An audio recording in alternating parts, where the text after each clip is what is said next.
باید گفت که سالهای اخیر رشد بامرام ساحه انرژتیک برآورد صنعت کنونی با صورت کشور زمینه مساعد فراهم آورده ایستاده است. عموما در زمان صاحب استقلالی از جانب حکومت مملکت برای نوسازی یعنی تعمیر و تجدید نظام انرژتیکی کشور 85.7 میلیارد سومانی روانه کرده شده است.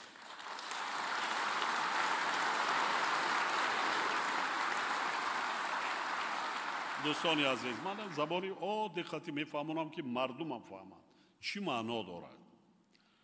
ما پیش از که به بنیاد نیروهای برخی نه بنیاد نیروها شروع کنیم، ما مبلغ را سرمایه های دولتی را جلب کردیم با انا همین برنامه‌ای که من حالا نامبر کردم. اگر نمی کردیم این کار را، اگر ما این کار را نمی کردیم، شاید امروز عموما بی برق می موندیم. چون که انشاءات هایی که 70 سال 75 سال کار کردگی بودن پوره فرسوده شده از کار مانده بودن. ما زمستان گذشته در منطقه ما شما شاهد بودیم. یک سببش همین بود.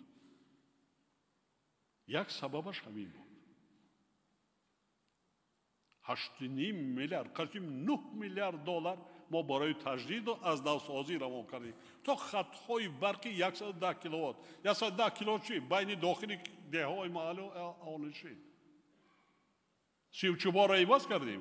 خطهای برق هم پره هم 500 کیلووات از بالا تا هم ترانسفورماتور استانسیون برقی تقسیم کننده دیگر پوره از نو کرده شد.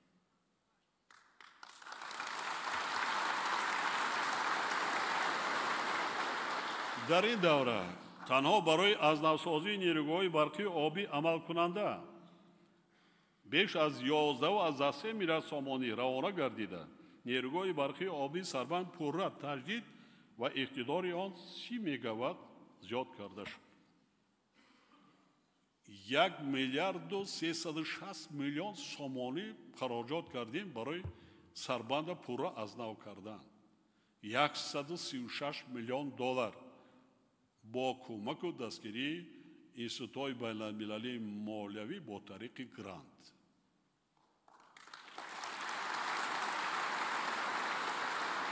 با 40-50 سال دیگر نیروهای برقی آبی سربند کار و فعالیت خود پوره همه پوره از نو شد. این چنین حالا تجدید نیروهای نارک و غیرحکوم با مرام ادامه داشته. بعد به انجام رسیدن کارها اقتدار آنها در مجموع 423 میگاوات افزایش می‌یابد. قریب 1.1. نقطه مهم این است که نیروهای ذکر شده بعد از نوسازی به مردم تاجیکستان باز 10 سالهای دیگر خدمت خواهند کرد.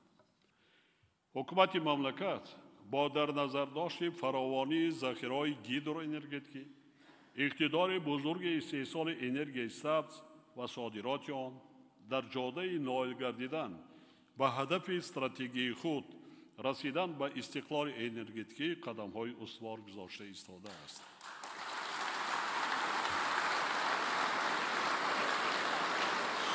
سال 2023 اقتدار انرژتیکی تاجیکستان زیاده از 6000 میگاوات و استحصال نیروی برق 22 میلیارد کیلووات ساعت را تشکیل داد که نسبت به سال 2017 4.8 میلیارد کیلووات ساعت یا 28% زیاد می باشد.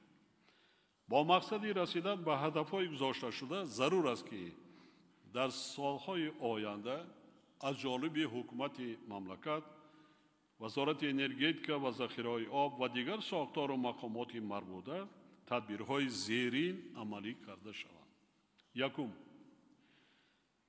بنیاد نیروگاه‌های برقی آبی راغون، سبزار و تجدید نیروگاه‌های عمل کننده را با مرام ادامه داده کارها در سمت دریافت مبلغ‌زایی اقتدارهای نوی تولید انرژی سبز و به 10,000 میگاوات رسانیدن اقتدارهای انرژتیکی کشور وسعت داده شود. دوم، برای بهتر کردن تامینات اهالی کشور با برق و رشد ساحه استخراج معدن و صنعت متالورژی، سرعت کارهای اساسناکنی تکنیکی و لایه‌کشی نیروهای برقی آبی شوراب با اقتدار 1000 مگاوات در دریای وخش، این از راغون پایانتر بین نیروهای نارک و راغون. سناباد با اقتدار تا 500 مگاوات در 3 مرحله در دریای 5 قسمت ناحیه روشن و چسیم، در دریای غوندی ناحیه شغنان با اقتدار 14 مگاوات با در نظر داشت بنیاد خط انتقال برق و دیگر انفراستراکچور ضروری انتقال و تقسیمات برق تیزانیده شد. سیوم، در رابطه با عملی سازی لایه‌های ساختمان خط انتقال برق کسا هزار و از نو پیوست شوی به نظام انرژتیکی آسیای مرکزی برای در 7 سال آینده